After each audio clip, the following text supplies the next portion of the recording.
Hi, everybody. Today's topic is the Enlightenment. I am Rudyard Lynch. He is Austin Paget. How's everyone doing? Excellent. Time to get enlightened. Or maybe not. I love being enlightened. It beats not being. It beats being unenlightened. How Um, enlightened was the Enlightenment? I guess we'll figure it out. I actually don't have a good answer to that. You'll have to figure it out by the end of the video. So the Enlightenment is hard for us to read today for two distinct reasons. For a frame of reference, the Enlightenment was a sort of philosophic breakthrough that occurred over the course of the 18th century, which was the transition from the medieval religious to the modern mechanistic worldview. And that's the briefest summary I could give, but it's one of the most important events in human history ever. And the two reasons we have trouble comprehending it as a society today is firstly, the world of the Enlightenment was vastly more complex and mentally advanced than us. And that's something modern people don't like hearing because the level of our tools are better than the Enlightenment. But the reason that we have these nice tools is that we're living off a smarter, earlier era of history that set these incentives and structure. Once we developed these systems like capitalism or democracy or science, we could live off the consequences, which allowed the people inside the systems to become too weak to maintain them. And it's impossible for less complex forms to understand more complex forms because people can only handle the thing that they can handle. It's why you can't expect ISIS or the Taliban to understand classical liberal theory or the philosophy of the founders. You can't expect tribes in the Amazon or Babylonians to understand modern science. And that's fundamentally a taboo thing to say in our culture, but it's so, so real to the world. And we have grown more stupid than the Enlightenment, which if you read thinkers from the American or the French Revolution, that's just beyond obvious in every way. So we can't actually understand their motivations because we're less intelligent than them. And so we sort of mentally project the things we think about onto them, which leads to the second reason that we live in a world created by the Enlightenment. If you want to look at Peter Turchin's 250-year cycles, this year it will be, or next year, whatever, it will be exactly 250 years since the American Revolution. And every major player in the world today claims to be a descendant of the Enlightenment. Most actually aren't. But when you look at classical liberals or leftists or scientists, they all claim to be a descendant of the Enlightenment. But the truth is the Enlightenment is an open source toolkit. It's not a religion with dogma. And so every part of the political spectrum can use this open source toolkit for whatever their aims are, and then they retroactively paint the entire Enlightenment to be what they think it to be, while the Enlightenment itself was a highly intellectually diverse movement with ideas on a wide variety of topics that basically spanned all of the options of human thought, or at least all of the secular options of human thought. Right, because when you're transitioning from the religious to the mechanistic worldview, there's a million things on that spectrum, including a proper integration of those things. Yeah.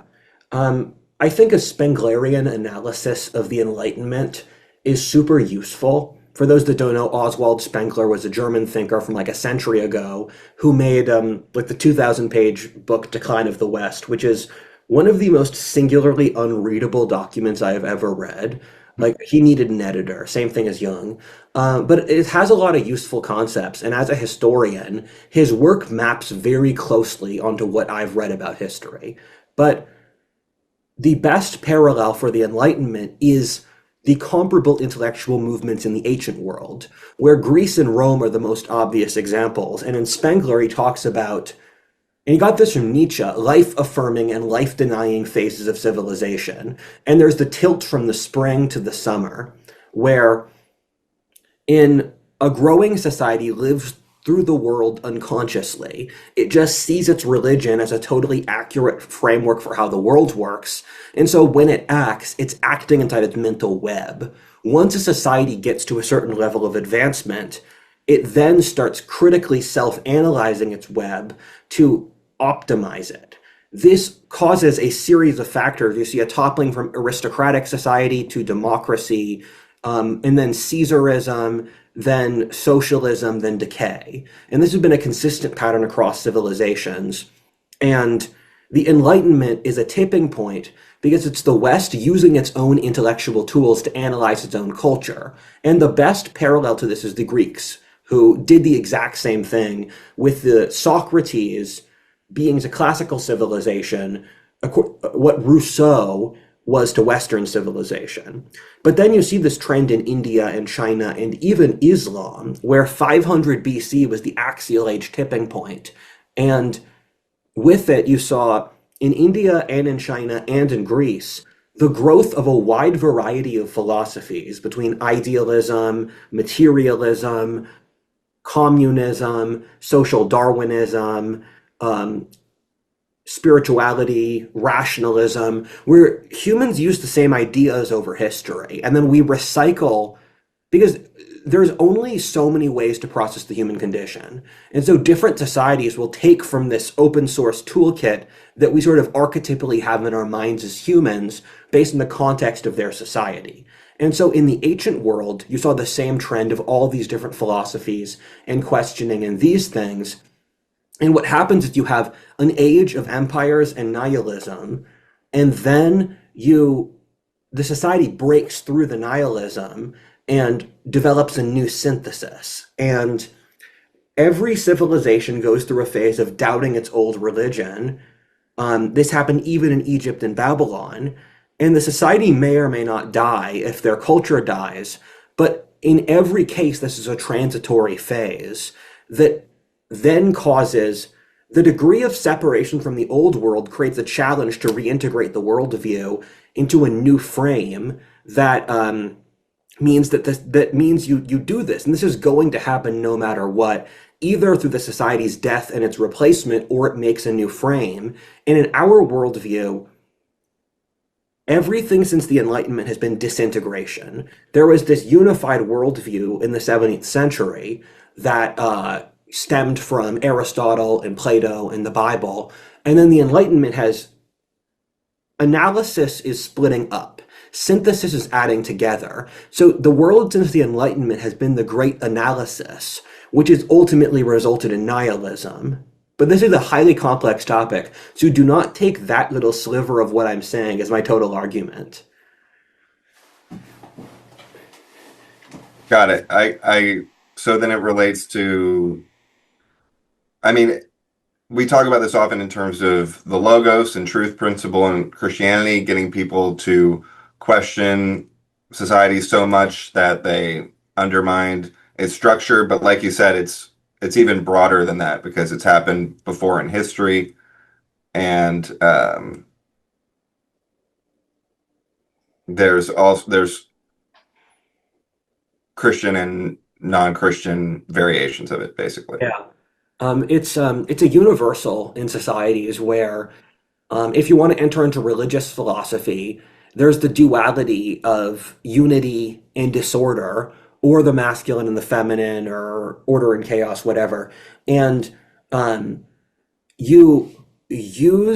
societies are born and die religious, and then they use the separation from God to understand more of the world. And the more they separate, the more they process the world on a more complex level. But if they can't reintegrate, they're going to die. Right, because you can't figure everything out because it's too complex. Yeah. So if you leave God and the attempt to do so, eventually you're going to be so confuddled and so far away from your destination that you become hopeless. And that's what killed both the Greeks and the Europeans. And in these civilizational patterns where Spengler and Amaury de Riancourt, as well as recently Philippe Fabry, have done a good job with this, is the Greeks are parallel to the Europeans, the Americans to the Romans, where for both the Greeks and the Europeans, peninsulas in opposition to large Oriental empires, which they later colonized, went through a dark age. I have a video talking about this from a few years ago. I go into a lot greater detail, but their histories really sync up between Dark Age, then growth of their society, renaissance of cultural creativity that their Enlightenment turns on. They then go through a phase of rapid economic and technological and colonial growth before they turn on each other in the Peloponnesian and World Wars. They fall into socialism and atheism and nihilism, which kills them, and then their republican cultural colony to the west, America or Rome, conquers them, creates sort of federations like the Achaean League or the European Union. Greece and Europe fall into decay, so much that they end up becoming de facto American or Roman colonies because their socialism and atheism destroys their ability for self-governance. And then you see the Pax Americana and the Pax Romana. And so for both the Greeks and the Europeans, the way they structured their logical systems was like an acid against their own culture. And that's why the Athenians killed Socrates, where Socrates sort of opened up a vault in the human world to reason. Socrates Mhm. sacrificed himself for reason, but then reason allowed the Greeks to conquer everything out to India and Spain. Um, but it ultimately killed their own culture, which is why the Greeks had a huge issue with socialism and constant civil wars because they lost the unifying social glue. But as I like to say, you're going to die anyway. It's better to die rich than poor, where all societies die. What makes the Greeks and the Europeans so incredible is that before they died, they accomplished so many incredible things. And if they hadn't done those things, their civilizations would have still died. Look at the Spanish or the Ottoman Turks or the Mughals in India. They still had their empires fall, but they accomplished nowhere near as much. And what the Enlightenment did was it rapidly expedited Europe's social power. But in the long term, it set Europe up on a track to decline for a different reason, while Europe would have declined for it meant Europe died rich rather than died sort of middle class. Right, and that puts them in a better place to recover because their kids, taking this metaphor further, have something to build off of rather than if they never went through this process and Europe was one of the less significant places in the world. One of the disagreements I enter into with right-wing circles is there's lots of people who sort of think modernity was a mistake. And I want to Mhm. shake them like, you fucking idiot. Like, the world is 8 times the population. We can go to space. Um, we've ended real poverty in the Western world, at least until very recently. And so many other blessings. We ended horrible disease where um, we did incredible things. It's just we have a meaning crisis now that eats at us. But we could solve the meaning crisis and keep the nice things. And Yeah, you are not a serious person if you think we should still be medieval Catholicism. I right. I can look at that society or the pre-modern societies, figure out what their good elements are, and then integrate them into modernity. But if you think all of modernity was a mess and we should return to a monkey, you're just not a serious person. Right, because we know the flaws in trying to rely completely on rationality. At the same time, we have a huge amount of advantages to pursue what is actually valuable, um, if we're allowed to do it, basically. Because could you imagine what the founding fathers generation could have done with this level of information, connectivity, and technology? They could have built a beautiful whatever city or Ace Empire. services or buildings or like pursuit of what people value basically enable the pursuit of humanity at a tremendous level where we're just kind of like sitting around with all this potential and either not using it or being prevented from using it through bureaucracy. It reminds me of a line from Julius Caesar because in the Roman civil wars, much like the Europeans today, the Greeks kept backing the oligarchic globalist faction in Rome. And then, so the optimates, who were closer, or the best, were closest to the Roman aristocrats. They had consistent support from the Hellenistic world, while the populares were were the Roman populist party, who were more like Italian nationalist. And so the Roman armies went through Greece many times, and Julius Caesar, this was like the fourth time a Roman army went through Athens in those wars. He spared the city of Athens, but he said, how many more centuries can you live off the accomplishments of your ancestors? Because Athens didn't produce anything, its college was sort of mediocre at that point.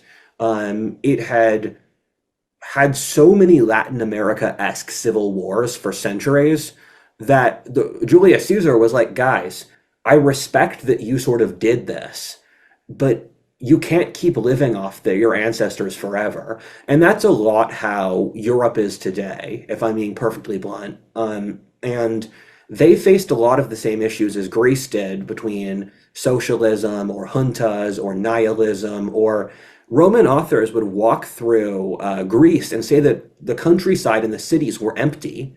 A lot of cities in Greece opened their walls to the Romans because they were so trapped by intractable regional disputes.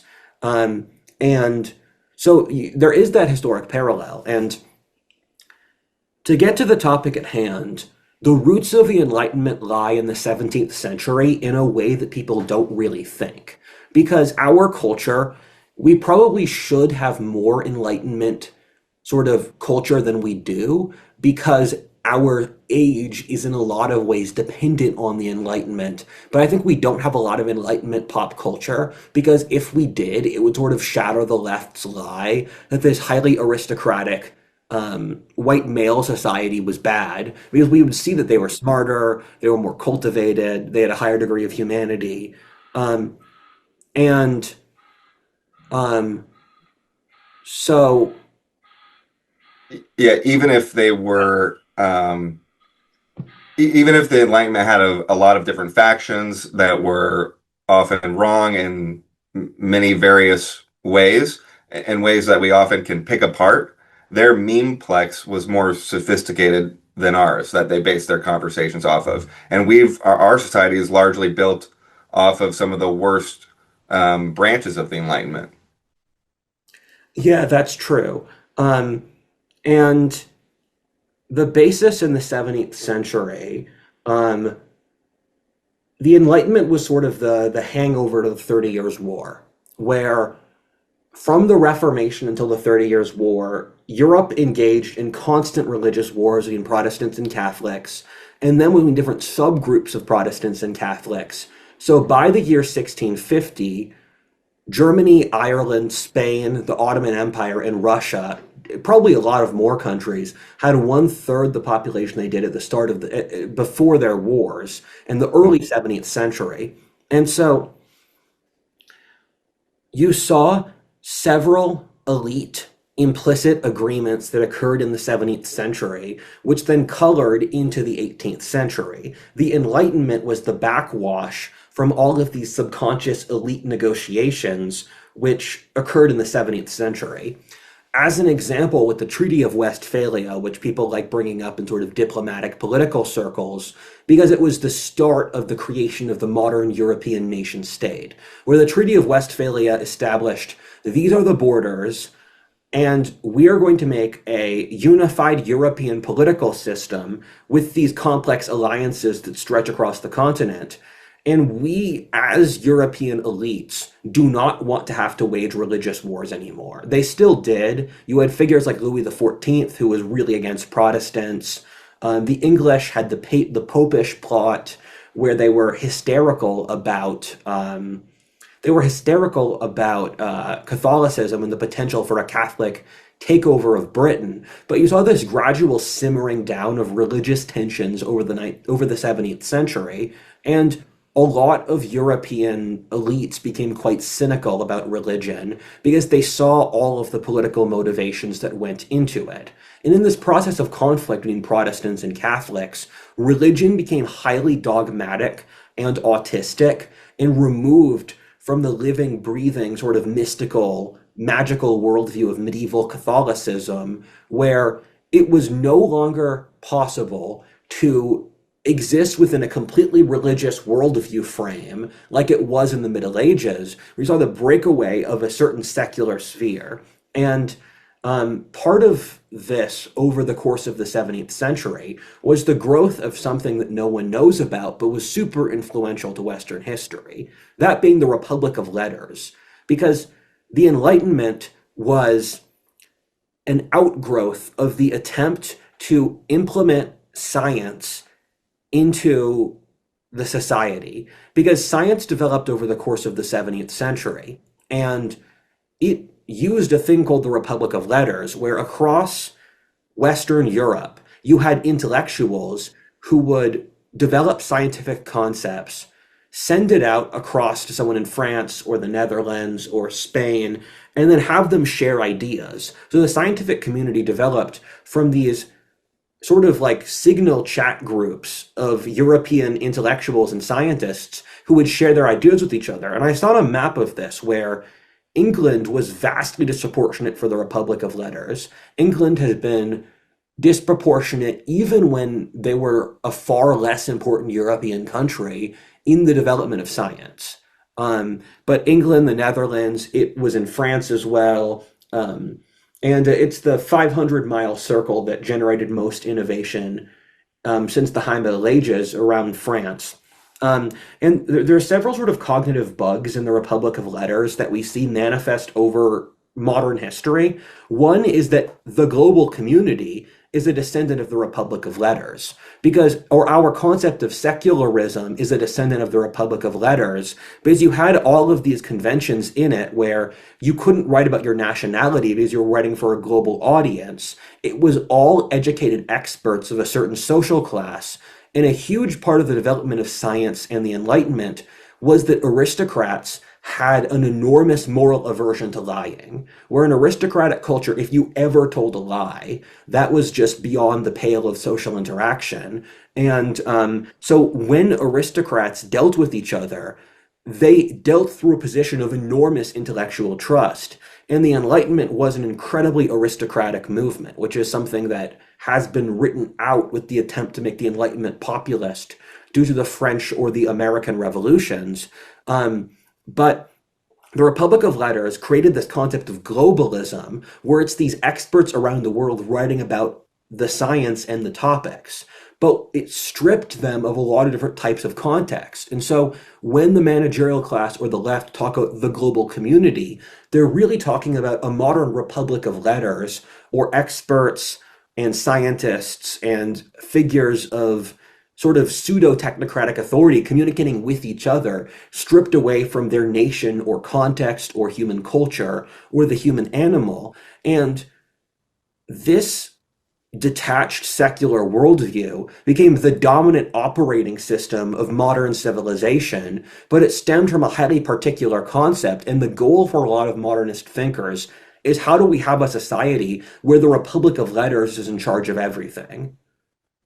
Right, because they kind of had to keep religious arguments out of the chat, so to speak, because there was so much tension from the political wars that it would have interfered with what they were doing towards advancing their scientific knowledge, Yeah. which prevented them from actually integrating it with religion properly, because everyone probably had a sort of different idea or different implication of how that would work, so they just couldn't even talk about that.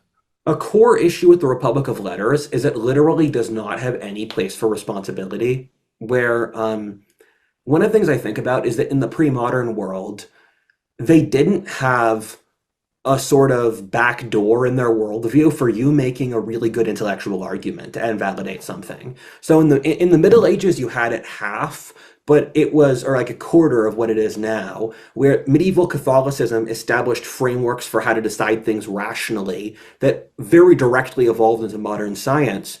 But in Mhm. most societies in history, if you're a nobleman, we listen to you, and if you're lower class, we don't listen to you. There isn't the option.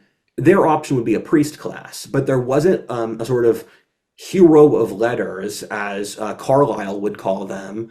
Like he refers to Ben Jonson or Rousseau or whatever. He hated Rousseau, by the way, but he would still put him in the same mental category. And the issue with the Republic of Letters is you end up with weird incentives where you say all of the opinions, much like peer review, which the other people in the chat want to hear, which always results in the rational mind is addicted to power. It's always how do we increase power for the sort of people in this chat as much as possible. And there's zero attachment to responsibility or consequences of the actions. So it's how do I get as much power without having to live with the consequences of my own actions? And this causes a worldview which ultimately culminates in communism, where all or practically all of the Enlightenment thinkers were against capitalism. Most of them were aristocrats who supported monarchy, or at the very least, aristocratic republics. But when you have this open source toolkit with no fact checking mechanism, which was the Enlightenment's big issue, is you end up with the most pleasant fictions like equality or communism or mankind is a god capable of constructing its own reality, where when the Enlightenment started, it was this efflorescence of creativity and openness. But because it didn't have fact checking or verifying intellectual structures, it spiraled into placating the mob over the course of a century. Right, because it's not actually the rational mind. Like you said, it's the animal mind. Yeah. Because you can put like rationality on top of a religious impulse or on top of just your base impulses, which is going to lead to rationalizing ways for power or sex or whatever uh The or equality if that benefits you. When the Enlightenment started, it was aristocratic networks, and so it was people who had to sort of like it was like CEO chats, where if you have a chat of CEOs who at least have like productive companies, they have a sort of understanding of what does and doesn't work because they have to sort of manifest their own power. And it's why um, conspiracy theories are very sort of placating the mob, because in the conspiracy theories, it operates under the assumption that a single person can control all of reality. And if you have enough responsibility, you realize that that's just not how this works. Where Hitler and Stalin and Mao had the most totalizing states in history, with total authority over every element of their citizens' lives. But at the same time, if you read about their regimes, they were utter shit shows. Things barely worked. It was chaos. It was just operating off the dictator's whim. And and due to that, you have to realize that like singular cabals cannot actually manage the world. The reason that the Marxists took over is they appealed to certain social classes which could operate out of their own class interest to push their own self-interest. So it was an emergent cooperation from a shared ideology, not a single Marxist cabal directing everything. And so you had these assumptions in the early Enlightenment that sort of just bled outwards from it, or you saw the gradual erosion of the Christian logical structure, where Christianity created rules of what discourse was allowed. And the Christians had actually a very open intellectual Overton window where you could argue at every political position except communism. You could argue for anything, any philosophic position, as long as it was not directly opposed to Christianity and the church. And so they had these rules where like you can argue while you're still on our side. And a lot of the Enlightenment was taking away the rules. You can argue until you're on our side. And a lot of the Enlightenment had it was sort of the pushing through of all of these barriers, and that caused a wide variety of consequences, some of which very good and others very bad. There was a lot of good in the Enlightenment. I consider it to be an overall good movement, but Hmm. the good stuff is stuff we don't think about. Where when Will Durant said part of the reason that we don't respect the importance of Voltaire at the time, where he was a celebrity, he was like a rock star, like Elvis, and just his level of popularity, is that the good things Voltaire said just became the water we swam in. Voltaire Right. argued for freedom of speech, freedom of religion, against sort of hierarchical aristocratic authorities, and those worked and got implemented in society. And then we remember the sort of edgy things Voltaire did, like his like incredible anti-Christianity at certain points of his life, or his like sort of the French Enlightenment's issue was sort of Reddit rationality. That was the French Enlightenment was very Redditor energy, and so with the Enlightenment, the things that did really well and the things that worked was sort of the things we don't think about because they're so simplified. Where at the time of the French Revolution, France was legally two different countries, at least, often like a dozen, between Brittany, the north, and the south of France, which all had internal tariffs. France had like over 20 internal legal designations.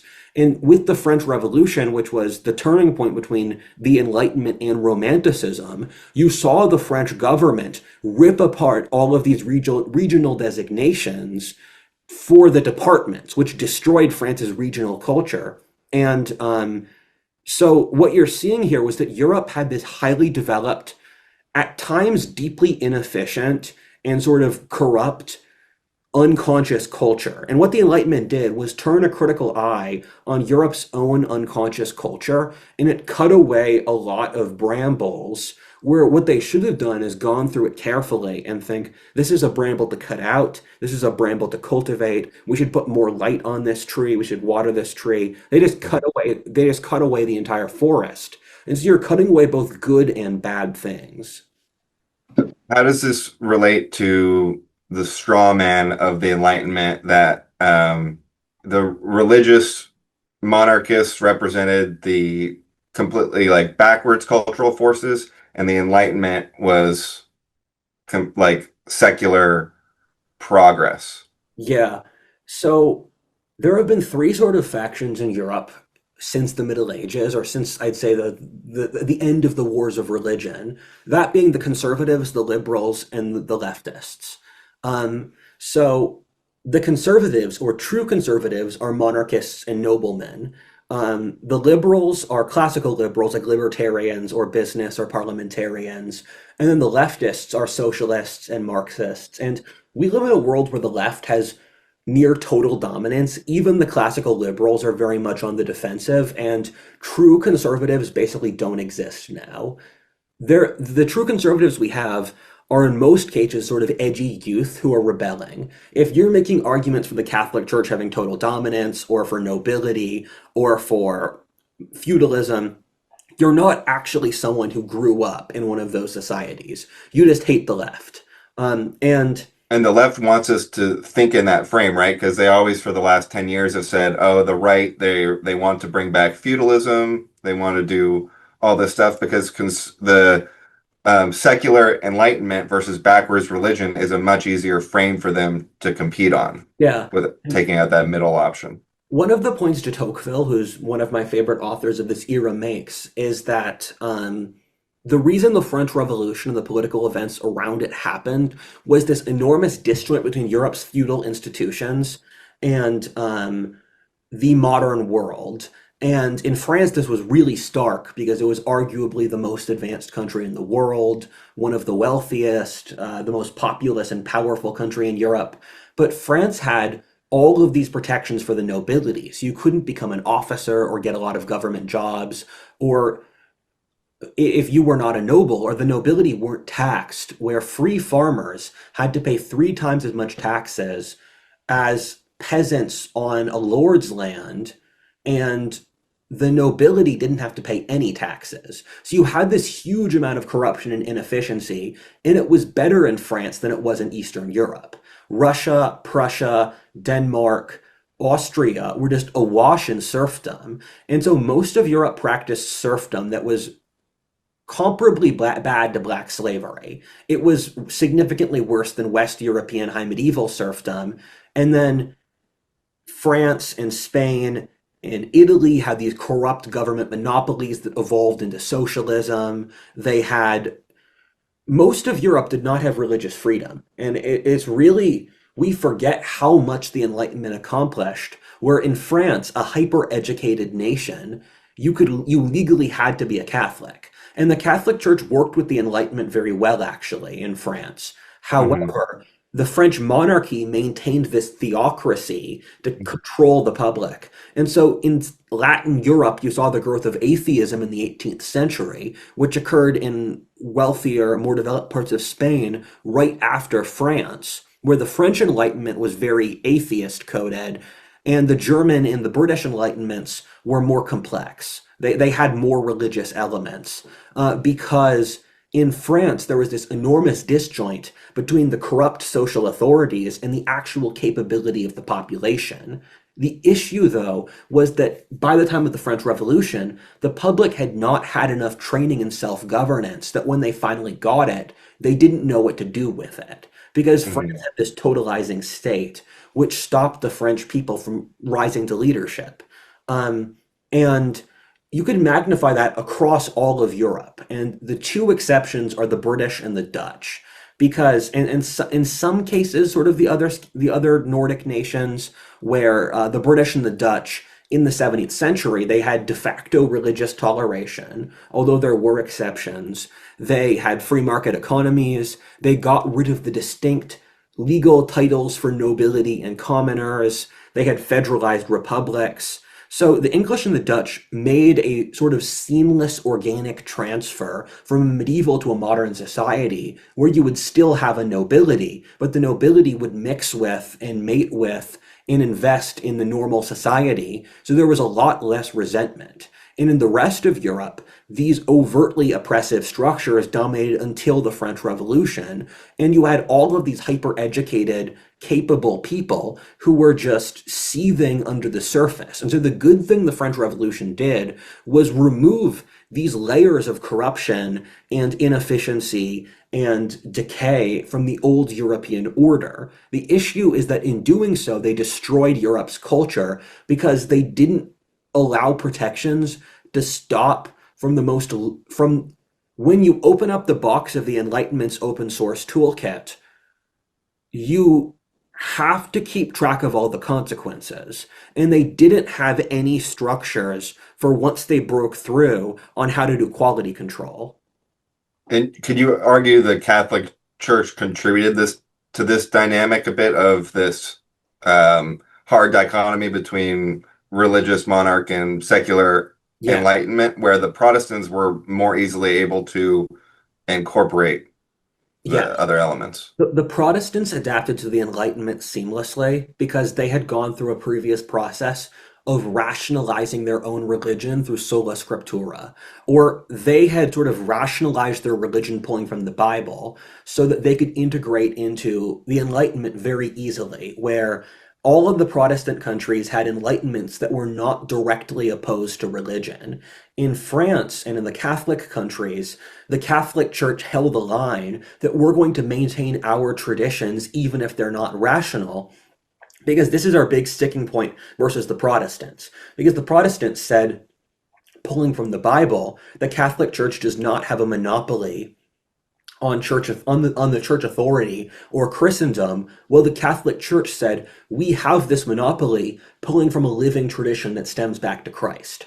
And so And the Catholics thought of the Protestants as atheists in some sense because of how heavily they leaned into that frame. And the Protestants thought the Catholics were superstitious cultists Hmm. and idolaters. But so the Enlightenment crossed the foundations of the Enlightenment stem from pulling analysis from what Tarnas, who's a great philosophy writer, calls the Galileo Spinoza Descartes axis. And in the 17th century, these three thinkers, you can throw in others like Kepler or Leibniz, developed a worldview that separated the old religious scientific worldview from a scientific materialist worldview. Galileo showed us that the Earth revolves around the sun and is not dependent on this highly complex tiers of spiritual consciousness that you would see from thinkers like Dante in the Middle Ages.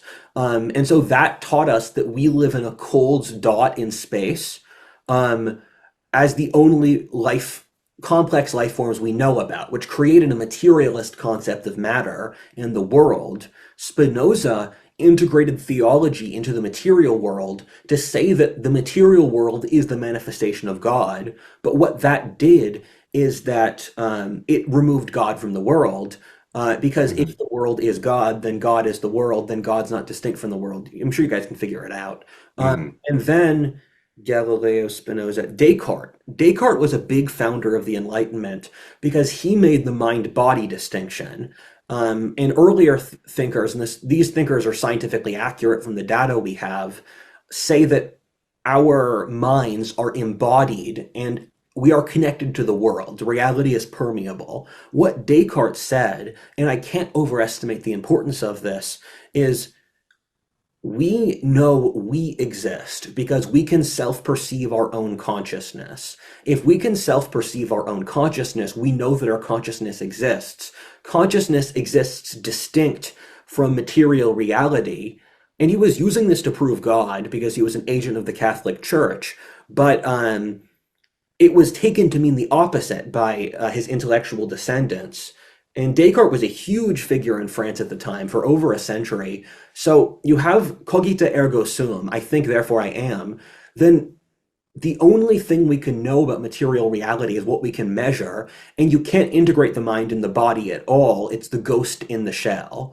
And so what this did is totally remove human perception and consciousness from our understanding of the world, and it split God off from science by shooting the mystic.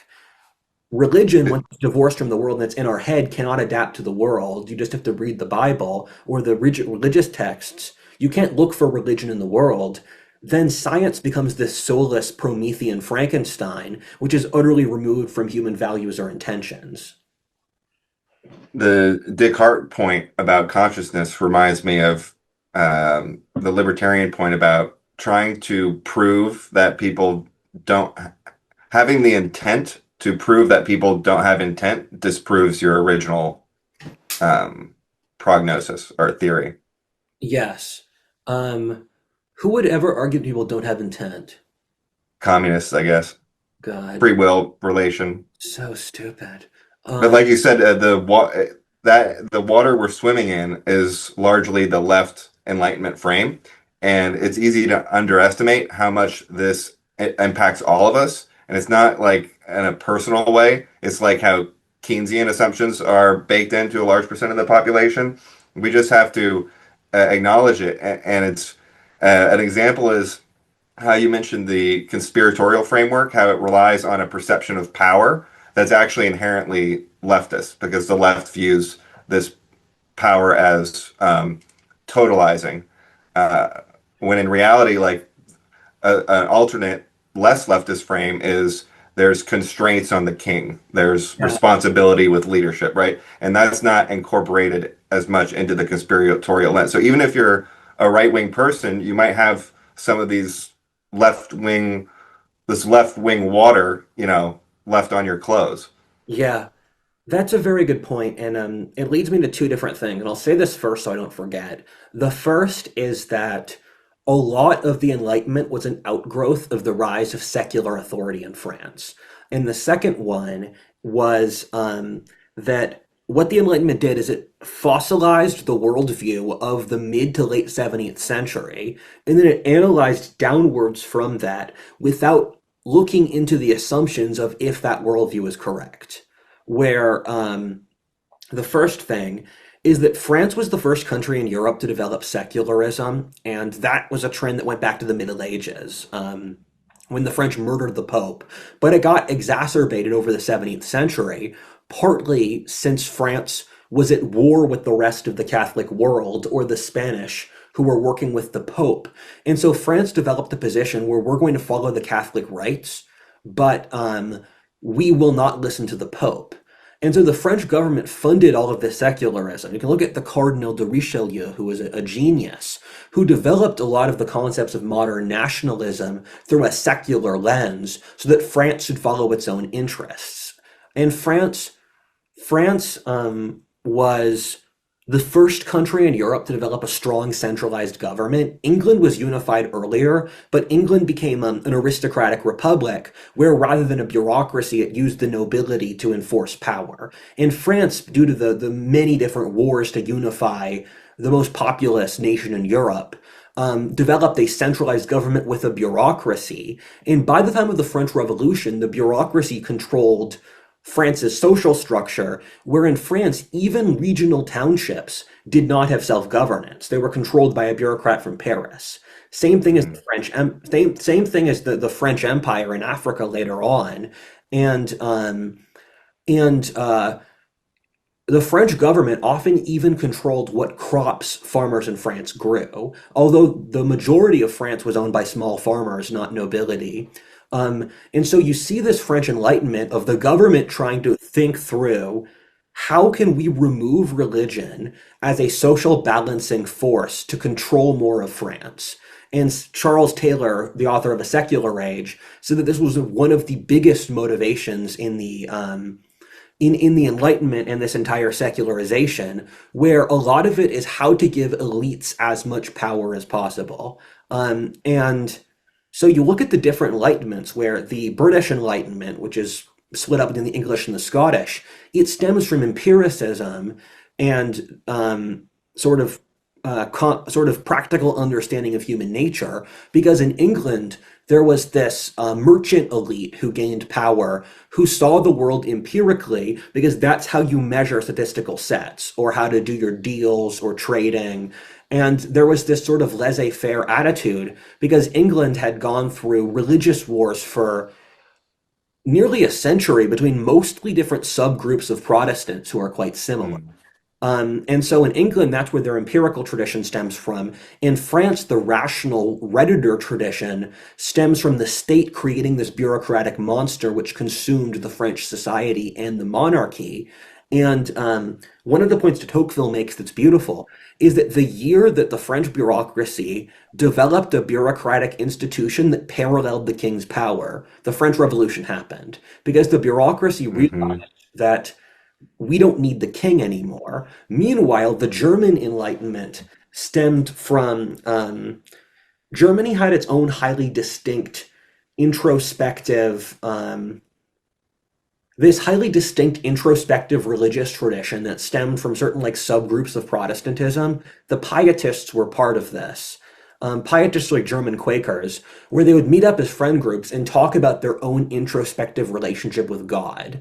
And in Germany, the nobility sort of became decadent French lovers, where they would speak French, they'd eat French food, they wouldn't associate with the peasantry. So the intellectual and the cultural breakthroughs fell onto a demographic of middle class, largely Protestant religious professors who became the guardians of the German identity. And this singular social class had an enormous impact on German history. And so what they were trying to do was take these private spiritual experiences and then rationalize them in a rational logic system. This is what Kant is doing. This is what Hegel did, who was later on. It's what Leibniz, most of the German thinkers of this era, and I think a lot of this German idealist bent was because Germany was disunited in 500 little states. So the religion in the hyper abstract was sort of the escape of the Germans for their powerlessness in material political reality. I want to mark down what you said about the French bureaucracy Yeah, growing to a level where they could take over, and that's when the king fell, because it highlights that point again that the change happens before the change. Rome didn't transition into a feudal structure until the security was handled locally, and then it just fell. yeah, Another example is the northeastern states in the U.S. are talking about making their own healthcare association because they're mad about Tylenol or RFK Jr. or whatever. If all the local areas make their own bureaucracy, that's when the federal bureaucracy will just fall. Like, so you gotta, instead of waiting for it to happen, look at how you can make the change inevitable by how you structure the present. yeah, And then the other point was this what you were talking about fits into the distinction between rationality and science, because it's actually not scientific to not measure spiritual phenomenon. yeah. Or to not treat them as an element of the human condition, because science is a testing method, and I say that again and again. Science is not an aesthetic, and with with all of these different sub-enlightenments, you're sort of trying to see these different aims, and they evolved into different directions between the French Enlightenment led to equality. One of my friends says French Enlightenment's equality, British Enlightenment is liberty, German Enlightenment was fraternity. That's from the French Revolution's égalité, liberté, fraternité. Um, Mhm. and shifts in the ideal and the philosophic ripple into the material world later. If you look at a society's philosophy, you can see what their political structure is going to be a century later. So there's a lag that goes on there.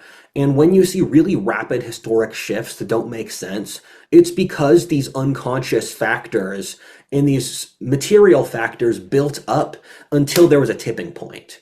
Hmm. That consistently happens with events like the French Revolution or World War One or whatever. And what I meant when I said that what the Enlightenment did is it froze the worldview of the mid to late 17th century, and then it deconstructed from it without analyzing the underlying worldview. Where with the Galileo Spinoza Descartes axis, there's the assumption that reality is purely material, that humans are sort of robots that do not have their own distinct soul motivations.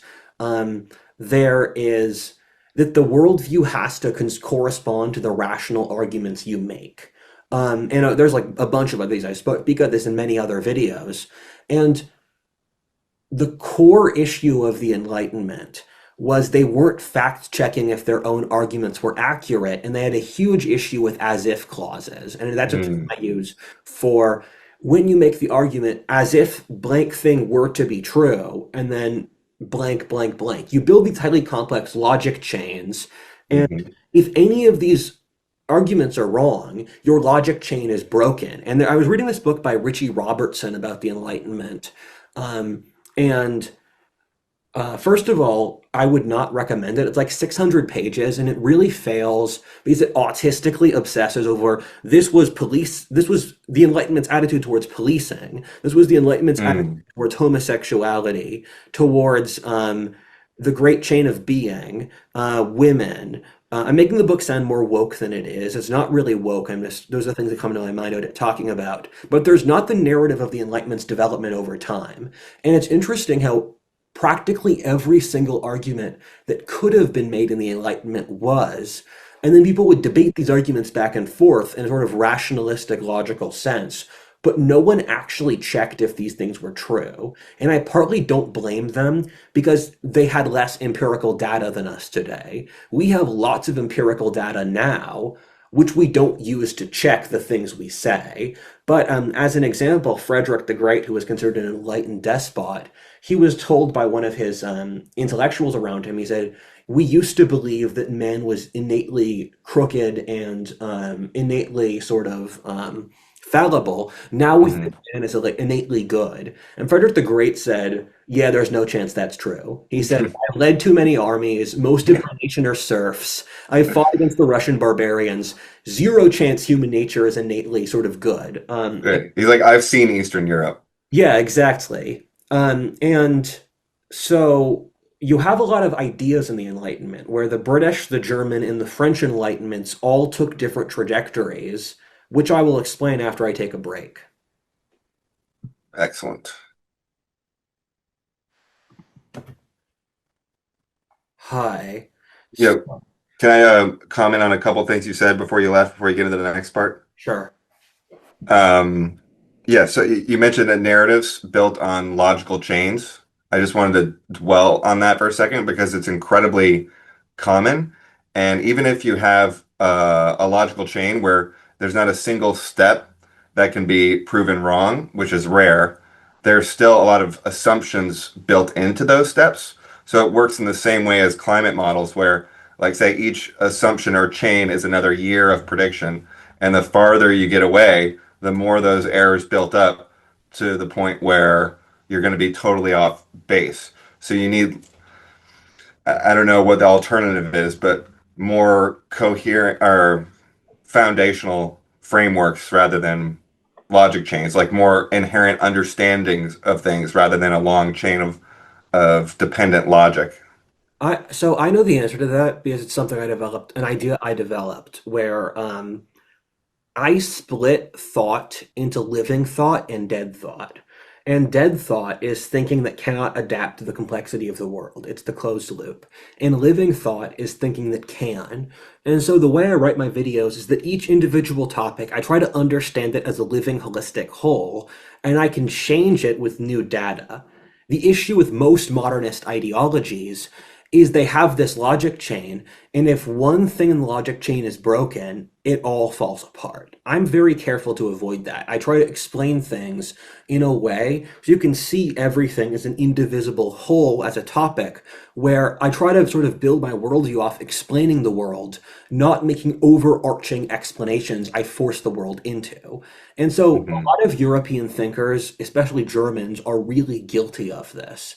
Spengler, Hegel, Marx, and I've read these works in the original where they're all trying to pull you into their argument to get you into their logical causation, to sort of trick you into their endpoint. And another element of the Enlightenment is Europe is strange in that it doesn't have a traditional culture, where most societies in the world revere tradition for its own sake. And so in Indonesia, you have Islam, but you also have the traditional Javanese society. In China and India, they turn their traditions into religions. In the West, for a series of different reasons, we don't have tradition for its own sake, which is mostly a really, really good thing because it stops us from fossilizing where we can constantly adapt. The thing, though, is that we dropped all of our social technologies into the Bible. The Bible is our operating system as a society. And so once you start pulling away at it, you're pulling away at the entire social fabric. So there's nothing to catch you afterwards. And so the Enlightenment can very quickly spiral into madness like the French Revolution, or it can cause effects like the American Revolution with the most successful society ever. And that's dependent on the self-regulation of the people using these Enlightenment tools and if they make good choices. So it's a high risk, high reward strategy. And it's basically necessary at this point Yeah. that because someone's gonna do it, you have to play the game. And it's almost like instead of the Enlightenment, which creates this like idea that there's a single enlightened result or position out of it, it should almost be called the conversation or something. Yeah, it's life is a conversation, and through your actions, you're asking the world for questions and answers. Um, the process of living is a discussion with the world. Um, so with the Enlightenment, you have a series of sort of different sub-ideologies that develop in different contexts, and they stem from the sort of Baroque culture of the late 17th century courts, where this is one of those eras of history no one talks about. We were talking about earlier how there's no culture on the early 18th century, even though it was a quite important historic time period where all of our culture in the 18th century is the second half of that century. But even less so is the second half of the 17th century, where after the 30 Years' War, you saw Europe develop in these sort of chill absolutist states, where in both Britain and France there was the politics of partying, where Charles II and Louis XIV developed these courts for aristocrats to party together and engage in luxury, um, as a way to offset the enormous civil wars they had beforehand. And with this, you see the different sort of trajectories emerge, where in France, as an example, you saw the push towards the manipulation of power. Because what the King of France really wanted was the ability to wield power. And he created this huge social class of people who had very unified visions of the world, ideas, artistic tastes. And they wanted the French Revolution in unity because they saw the social unity of their social class and they wanted to enforce it on the rest of the population. And they were profoundly resentful against the church, the nobility, and the monarchy. But those institutions, although they didn't appear to do it, actually did provide services for France. Where there was this really popular article called "Qu'est-ce que c'est le troisième état?" or "What's the third estate?" where Mm. because you have the nobility in the monarch, the first estate, the church or the second estate, and then the third estate was the common people like the merchants or the lawyers. And over time, the third estate gained total power over society. They were the people actually waging the wars. They built their own philosophy with the Enlightenment. They were the old manufacturing and colonizing. So the third estate kind of called the bluff of the first and the second estates. And because the first and the second, the French sort of ruling apparatus got corrupt. Um, but then with the loss of them, France wasn't really able to recover after the death of the L'Ancien regime, which is sort of a tragedy because the L'Ancien regime really did sort of suck. There were points where it was just like, if I was at the time, I would have supported the French Revolution, if I'm being honest. Uh, Hmm. and in France, you have a lot of weird, sort of like, uh, weird distinct clauses where 18th century France was a legal clusterfuck, where they were a Catholic theocracy, where there was lots of atheism, where the entire French Revolution was atheist coded, but it was illegal to be a Protestant, where they had a brutal authoritarian government, which was not actually brutal enough to control the population. And they also had freedom of speech with an independent judiciary. And so you end up in this weird situation where France as a country has legal freedom of speech and the most educated population in Europe combined with an oppressive social structure that's not actually oppressive enough to stop dissent. And so you see this gradual bubbling up that started with the aristocracy, where one of the points both de Tocqueville and Chris Dawson made is that the French Enlightenment started with the nobility, and that was sort of who it was assumed to be for. And women are instrumental to the Enlightenment in a way they aren't for most historic events. The Enlightenment is one of the historic events most influenced by women because aristocratic women would throw these salons where they would invite interesting thinkers together and they'd have intellectual discussions. And these salons were the big powering of most of the Enlightenment, as well as coffee houses, which emerged in Europe in this time period. And many thinkers have said um, coffee was instrumental to the Enlightenment because it's these rational, energetic discussions where beforehand Europeans would just drink. Um, Right, and all these autistic Enlightenment thinkers needed their wives to socially organize for them to get together. yeah, basically. And so you had these women in Paris during the Enlightenment who were absolutely important social figures. You had a bunch of them, and they ended up becoming historically instrumental in events like the French Revolution, or Voltaire's lover was one of these. Was one So of they're like Gertrude Stein figures. I don't know who that is, but probably. 20s Paris, Okay, yeah. same thing. You have a lot of Gertrude Stein figures like that, and what both Chris Dawson and de Tocqueville say is that these ideas emerged among the aristocracy. And by the time of the French Revolution, the French aristocracy was predominantly atheist. Because they lived in these weird artificial environments where the French monarchy propped up the aristocracy, but the French monarchy used the bureaucracy to get all the real tasks done. So the aristocracy were just stuck talking to each other, periodically fighting in wars, having engaging in luxury or hedonism, and so they became atheist. And the French Enlightenment was highly atheist coded. What happened, though, was that when these ideas trickled down to the lower classes, the aristocracy didn't realize this would cause the French Revolution because the church had kept the social structure together. And one of the points Chris Dawson speaks of it very eloquently in his book Gods of the Revolution, which was I didn't like that book when I first read it, but I realized later it was brilliant, where he goes through the different sort of sub ideologies of the French Enlightenment between Voltaire and Montesquieu were they were aristocrats, and that the first generation of the French Enlightenment were aristocrats who supported monarchy, social class, and then over time, with a tipping point around Rousseau, you saw the general public develop a watered down version of these ideas as the form of the general will, where you use Enlightenment ideas to rationalize sort of mob politics, where Rousseau said the will of the rulers is by definition the rule of the will of the people. So in Rousseau's philosophy, small groups of radicals, if they manifest the correct historic direction, are manifesting the will of the people, whether or not they actually checked what the people want.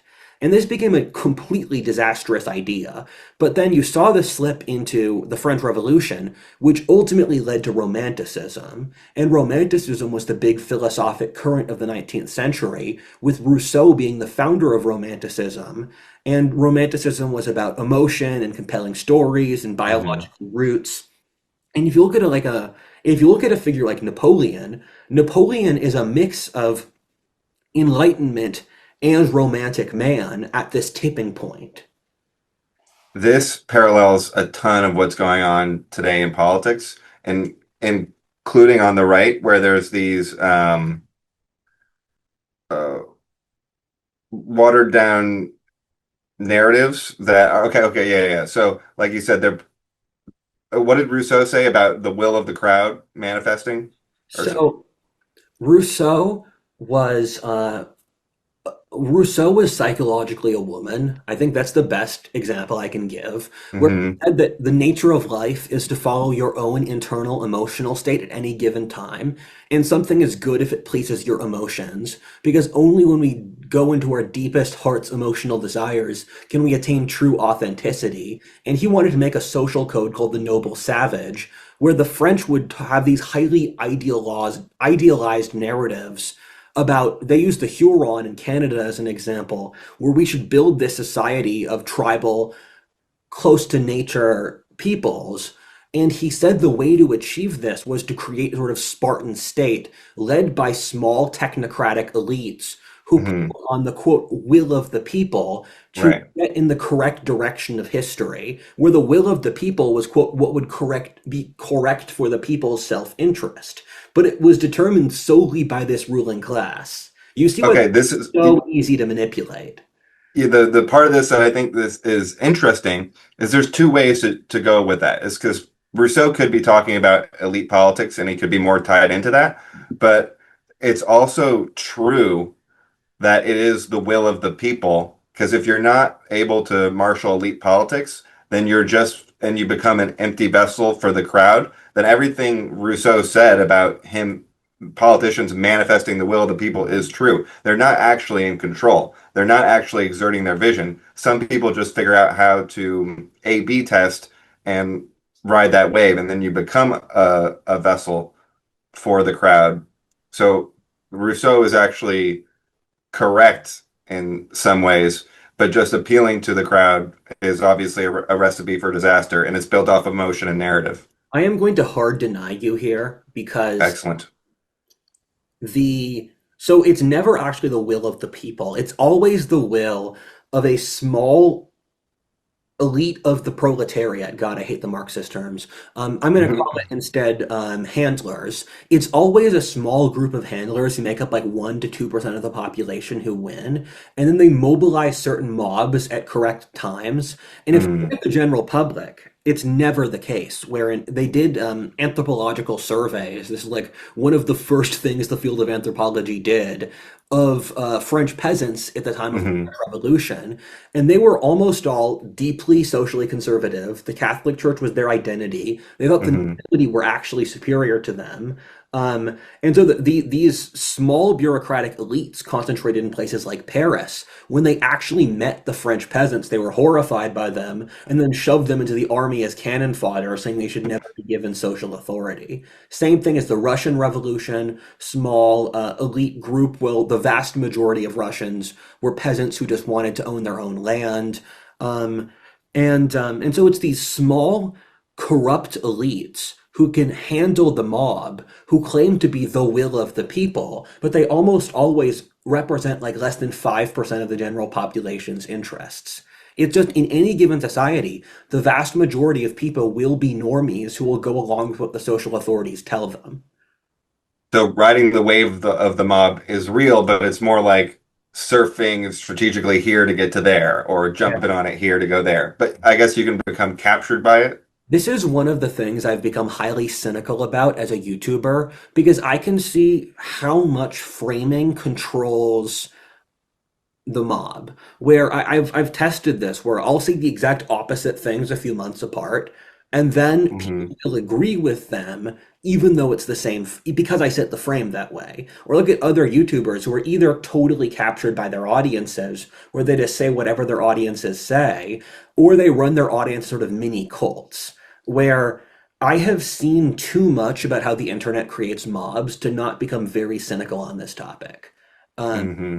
and because I look at the internet constantly self-contradicts. It cannot keep a line straight for like longer than 6 months, where it's crazy. At the time of the election, everyone said Trump would fix America. And this summer, people became very cynical about Trump. And I'm like, dude, Hmm. you can have emotions, just be consistent. You Right. cannot say this dude is your savior last year and then say he's an utter failure now without realizing the disjoint and rationally analyzing why you made this shift. Well, the over optimism is directly corollary with how much the negative feelings happen after those expectations aren't met versus having a realistic, positive, consistent baseline. It's just exhausting. Like, why do I care? Like, At the same time, you need to get people excited for the election slightly beyond the reality, but the reality is still there's a lot of good things in there.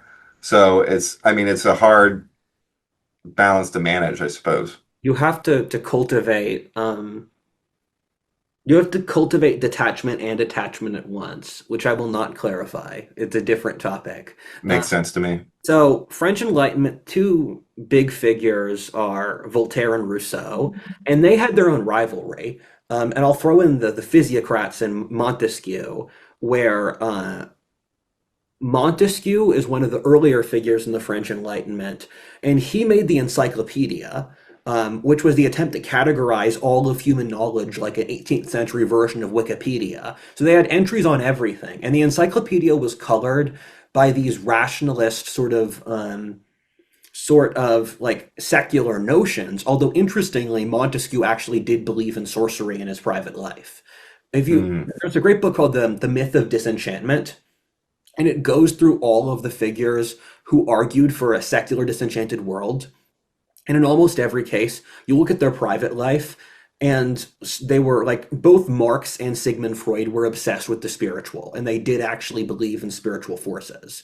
It's just in their writings they wrote about mm, highly secular ideas. But Montesquieu created this sort of corpus of secular knowledge distinct from the Catholic core worldview. And thinkers like Montesquieu alternated between being supported by the French ruling class and being persecuted by them, where France had a highly uneven policy in this regards, where France in the mid 18th century would still disembowel people for breaking the law or have heresy laws, but they would also enable these Enlightenment thinkers.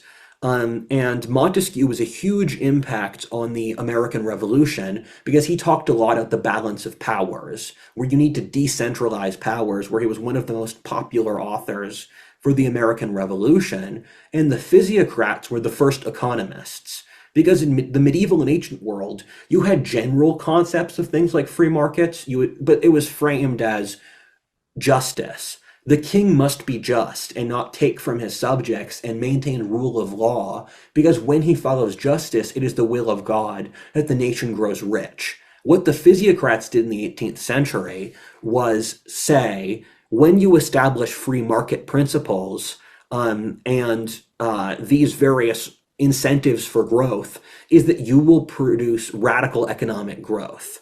So they're the first real economists, and there's a mm. called the parable of the bee, and that was from England, where it's at this beehive that everyone's working together to produce the beehive, and it was scandalous because it's not the nobleman on top sort of directing it. It's this emergent cooperation. And in France, you saw a wide Overton window across the entire right-left spectrum between hardcore reactionaries, where you had figures like you had de Maistre, who was a Savoyard. I think he was ethnically Italian, where he used the Enlightenment to sort of make an Evola argument of irrationality is good, religion is good, mankind's innately predatory, and that's good. But he was pulling more so from like an Oriental mystic argument, not a normal Catholic argument. On the other spectrum was the Marquis de Sade, who was an utter leftist I don't want to say he's leftist. He was a satanic degenerate who would like lock women in his basement as a nobleman and then rape and torture them and do weird sex stuff. Please do not look his life up. You don't want to do this. And there's a book I read about analyzing the Marquis de Sade's philosophy through the lens of modern feminism, and it was kind of horrifying because both of them had these ideas of sort of using sexual promiscuity to strip you of your innate sexual polarity and your sort of humanity. Where the Marquis de Sade thought sex was this underlying force which stripped us down of our external human trappings towards our core, which in reality is just using philosophy to go to hell. Like, I think he'd Mm, probably agree to that too. He would say stuff like that. And between this Overton window, you have the most Frenchmen were still monarchists. You had classical liberals like what you'd see in America. De Tocqueville or Lafayette were great examples.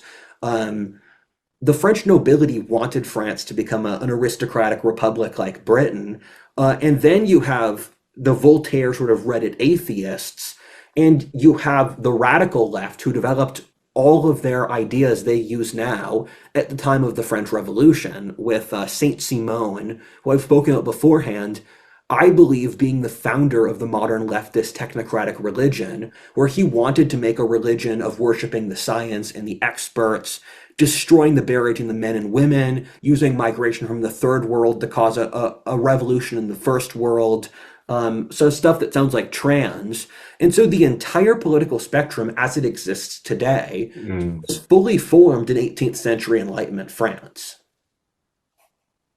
Yeah, exactly. That relates to people pointing out more modern trends or thinking this was the result of people partying in the 60s or something at that large concert that starts with the W. Uh, but it turns out that these trends are much older, and the logic for trans is based in the complete separation from uh, the point about everything being about social conditioning in the French Revolution. Uh, If and you and please. yeah, go ahead. Yeah, I was just going to say, like, actually finish your thought because I think this is more of a tangent. But what I was going to say is that if you look at Thomas Sowell's open and closed view of human nature, that the open view is that humans are perfectible, and the closed view is that humans are fallible and they need social institutions to regulate them. You see both of them in 18th century Britain, where Goodwin or Godwin, he was arguing for the social engineering, leftist view of human nature, and Adam Smith, who was as much a behavioral psychologist as an economist. He was part of the Scottish Enlightenment, where everyone remembers The Wealth of Nations, which was sort of the Bible of laissez-faire economics. Very few people remember his book on moral sentiments of humans, where he talks the underlying trappings of human nature with the Hmm. underlying assumption that people are self-interested. And the French in the American revolutions were within a generation of each other, but the American Revolution had this fallible view of human nature, and the French had the open, perfectible view. And even Thomas Jefferson in America agreed with the French view, but de Tocqueville and Lafayette agreed with the American Anglo view, because these were different wide-scale trajectories in Europe at the time. And in the Anglosphere, due to the rule by the nobility and the merchant classes, a more realistic view of the human race developed. And in the French-speaking world, due to the rule by the bureaucracy, a more delusional view emerged. And look at the French Enlightenment's two core figures. You have Voltaire and Rousseau. Voltaire was from, I think, a relatively poor family in central France. One of the local nobility, an older woman who appreciated him. I don't know if I mean he was a child. I don't. It wasn't a sexual context, but she funded his education, and so he rose up and he became quite popular in the French elite circuit around Paris, where the French Enlightenment, much like the rest of the French nation, was based out of Paris, and it rippled outwards, where France was the dominant culture of the time, where Hmm. nobilities in Russia, Germany, Romania, Moldova spoke French where they spoke their native languages. They had French chefs, they followed French fashion. So the central area in Paris rippled outwards. So when Voltaire had issues with the French authorities, he lived with the King of Prussia Frederick II, who respected French philosophy. I think Voltaire might have made it to Sweden too, but I could be confusing him for Descartes. And so Voltaire became quite popular in this, and his big thing was railing against the abuses of the Catholic Church and social controls, where he would argue for rationality against the entrenched power of religion. He was violently for free speech. Voltaire is like the psychologically healthy archetype of a liberal. He believed in the free market, he believed in social classes. He was cynical toward religion, but he did go out of his way to help Christians who were oppressed by the regime as well. And Hmm. it was said by a Christian authority that although Voltaire calls himself an atheist, I'm sure he'd get into heaven because he's carried out the Christian morality in his actions.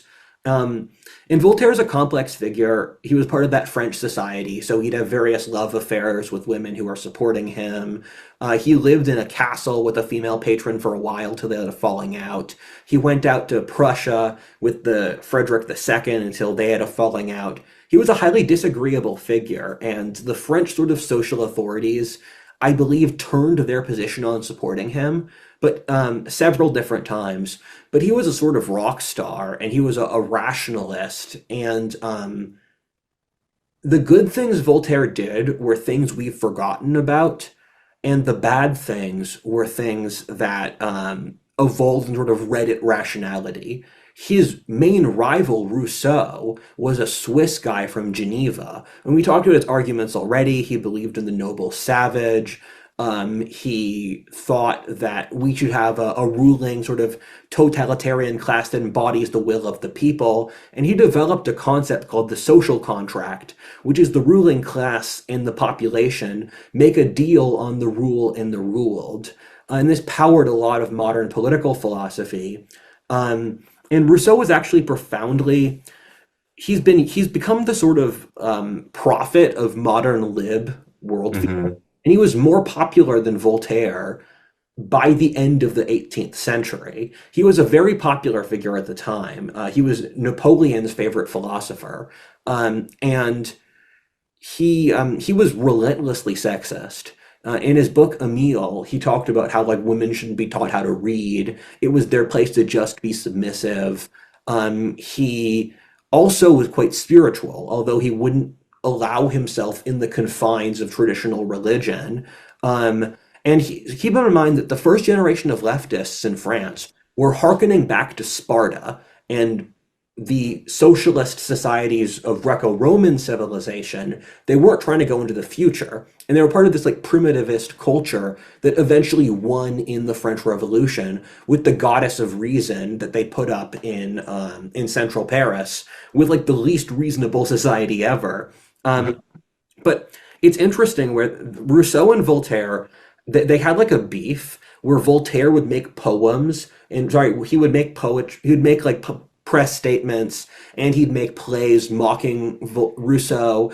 And Voltaire unanimously won, where Rousseau, I think partly for censorship reasons, he fled to first Geneva, his hometown, and then he fled to Britain, where Hume took care of him as a close friend. But Rousseau was not a functioning person. He let multiple of his children starve, I believe. He liked being Hmm. spanked by his mom. He would had terrible romantic relationships. He was permanently broke. Um, and even his close friend Hume in Britain, who is the only philosopher who cared for him, Hume had to kick him out, even though he was considered one of the most kind and open men of the time, because Rousseau was convinced that Hume was in a conspiracy to destroy him. And so the modern left bases all of their philosophy on this completely dysfunctional loser.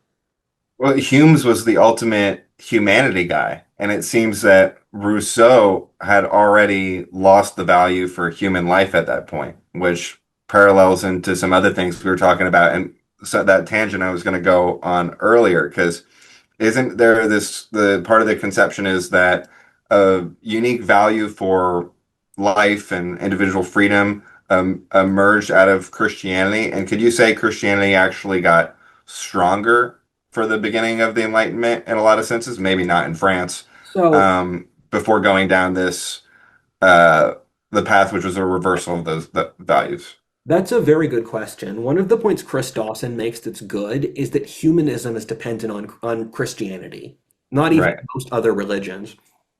Because Christianity says that mankind exists in the image of God. So to desecrate mankind is sort of desecrate an imitation of God. It says everyone has a soul. And once you remove the religious Christian framework, you develop from humanism that ennobles the human character through art or philosophy or culture or development to the horrifying dehumanization of totalitarian regimes like Mm, the Nazis or the Soviets or the woke or the French Revolution. And that's a direct trajectory where as you get rid of religion, you get rid of the sacredness inside humanity, which allows horrifying hmm. atrocities. As Voltaire said, once you can convince men to believe absurdities, you can convince them to commit atrocities. I have a t-shirt of that somewhere. Nice. Yeah, And people don't understand how brutal the world is. And Christian missionaries would talk about this when they go to India or something. They'd have a very basic treatment that could save a kid, and the parents would be completely non-responsive. Like they already checked out, they already uh, assign themselves to this fate, and they wouldn't do anything to change it, even if it was very, very minor cooperation in a way that really befuddled the people. Like, don't you care about your kid? Like, no, not everybody cares about their kids that much, or life being sacred. And then you see that with the loss of Christian values, where life gets less sacred. You can do tyranny. The mass abortion thing ties into this. yeah, Um, and there's something tricky because also the Enlightenment gets a lot of criticism from the right from a humanitarian perspective, because you can kind of invert that humanitarian access to care about the third world or the climate more than you actually care about your family. And oftentimes people don't care about anything at all, but that's just a front for domination at this point because the values have been so eroded, but it's a lingering habit. And the tricky part about this is once you start caring about humanity and viewing life as sacred, then you can be easily overwhelmed by the suffering of the world and yeah. extend your boundaries too far. So some people see that and they criticize the idea of humanity in general when it's actually important to both value life and bound yourself within a proper framework of prioritization, like local out. An issue with both the Enlightenment and the current woke ideology is it's made largely by wealthy urban people who don't understand how precarious most other people's lives are. Um, Hmm. and so they remove these social institutions that support the rest of the society, and then they're shocked by the consequences, like the French Revolution or the coming Californian chaos. And so pull back. The core value of the Enlightenment was the pursuit of happiness. That was the big theme they would talk about. And they wanted to use reason to understand happiness. And in the start of the Enlightenment, reason meant common sense. And then over time, it devolved into this hyper rationalistic Redditor logic removed from reality. Um, so I'm probably forgetting something of the French Enlightenment, but I'll see if I remember it later. Um, with the British Enlightenment, you see it as a descendant of the British empirical tradition, which stemmed back to Francis Bacon in the 16th century, who developed empiricism, and and with Isaac Newton, who developed the laws of motion. And people at the time were obsessed with Newton. These scientists and philosophers were seen as heroes of the society, where Newton was frequently compared to a god in 17th century England. And he had an enormous state funeral when he died because he invented the laws of motion, which radically shifted philosophy because it switched over to a sort of spiritual worldview to one built around mathematical equations. And that's an important thing with the Enlightenment. And it's one of the historic events ever which is least informed by religion. It's not something where you can say like Hermeticism or Platonism or sort of like esoteric Christian philosophy influenced it, where it's an attempt to sort of take Isaac Newton's vision, which is not how he actually perceived it. He was more schizo into like the Newton's laws of motion for human nature, but that leaves out a lot of context. And in Britain, it was reasonability and empiricism, where you have a distinct English and a Scottish Enlightenment, where if you want to look at the Scottish Enlightenment, which in some ways shone even brighter, Scotland was coming out of a period of domination by the Presbyterian Church that was equivalent to the Taliban's Afghanistan. They were hyper religious, where every single element of someone's life was dictated by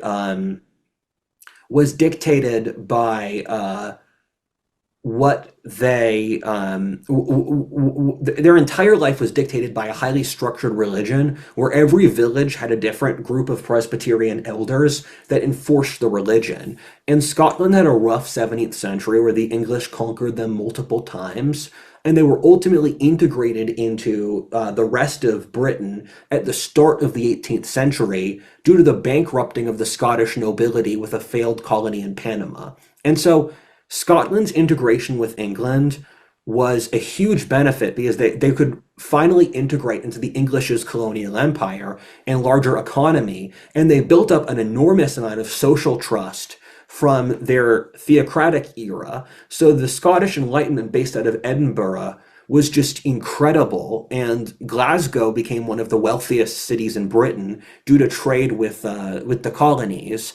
And Adam Smith is one of the most famous figures of the Scottish Enlightenment, and he was the big developer of laissez-faire economics, which became the dominant economic system of the Anglo-Saxon world for at least the next century. And You could even say he was actually more of a collage guy than an inventor, because he basically collected a lot of the different points around the time, more than he even was the progenitor of them, and he gets remembered because he organized all the thought. yes, he did, because you had these sort of mental constructs that went back further, and he developed, as I said before, his theories of economics from his deep understanding of human nature. Um, the other important figure of the Scottish Enlightenment was David Hume, and Hume is a good philosopher who argued a sort of silly point. And Hume was widely beloved as a man at the time.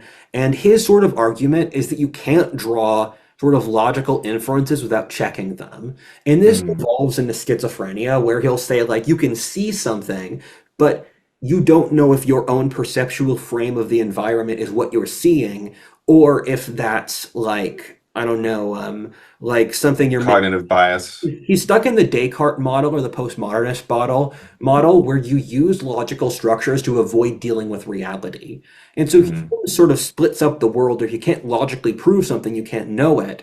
And he did a very good job at explaining this, but the problem is that's not actually how life works. You can use this as a logical exercise. You can't use it as a worldview. So it allows this radical segmenting of life. So you can't draw obvious logical connections because there's a Hume autist who says, but like you're making an assumption. And it's one of those things where the Mhm. Enlightenment worldview, due to neurological biases, it's very easy for it to sort of make long logical long logical connections without explaining them, but having a sort of intuitive worldview that these are generally the things that make people happy, these are generally the life cycles people live through, that's not allowed. Where one of the points Merrick Mm. said is that after Locke, in the first generation of the English Enlightenment, a lot of the Enlightenment is begging to be autistic because people use the term autistic as an intellectual positive,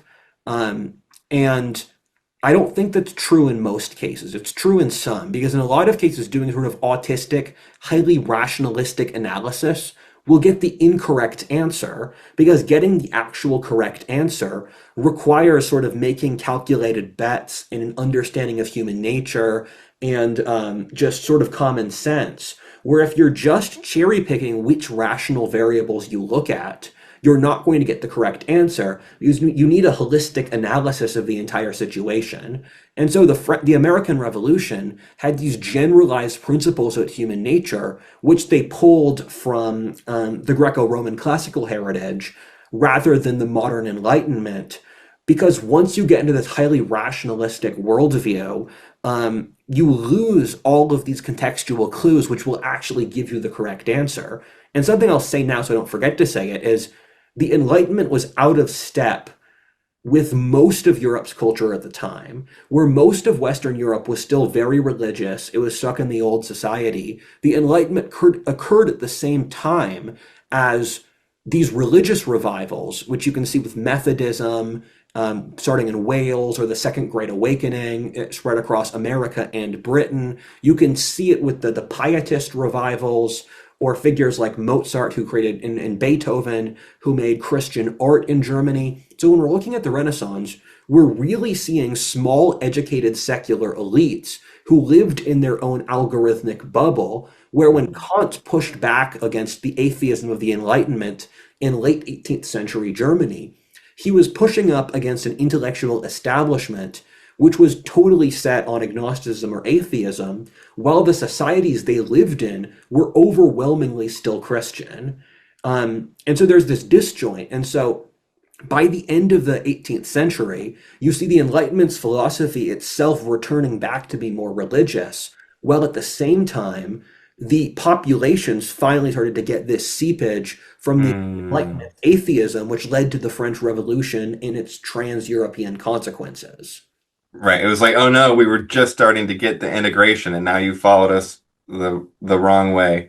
Yeah, Um, And it's funny that like, if you say we can only know anything based on logical inferences, based on empirical proofs, then pretty soon you realize you have two options, which is to be say, oh crap, I guess I don't know anything, or to start stretching the empiricism into loose correlations that you use to build an illusion of logical certainty. exactly. The thing that won out in the Enlightenment was the aesthetic, not the actual scientific method. Um, Hmm. a lot of these ideas are designed to not be falsifiable. Um, and the English Enlightenment, it's surprising that it was smaller than both the Scottish and the French, because England was a nation that was doing very well.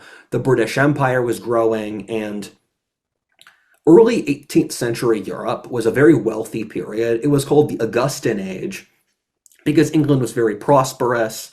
Um, the average Englishman and Dutchman had returns to qualities of life comparable to the period right after the Black Death due to the innovations in agriculture and in quality of living and Hmm. the harbingers of the Industrial Revolution. So England did very well, but its two core thinkers were John Locke and Ben Jonson, where you also had other figures like Edward Gibbon, where John Locke was early 18th century, and he was developing a philosophic system to deal with England's new laissez-faire tolerance system, where the agreement among English elite was the Anglicans would maintain social authority, where if you were in parliament or in universities or a nobleman, you had to at least front up as Anglican. They tolerated sort of like private religious differences, but you had to sort of maintain the social facade. So the King of Mm. England was actually a Catholic in the late 17th century, but he maintained the Protestant facade, which created a lot of distrust. But the system fell apart when he baptized his son as Catholic.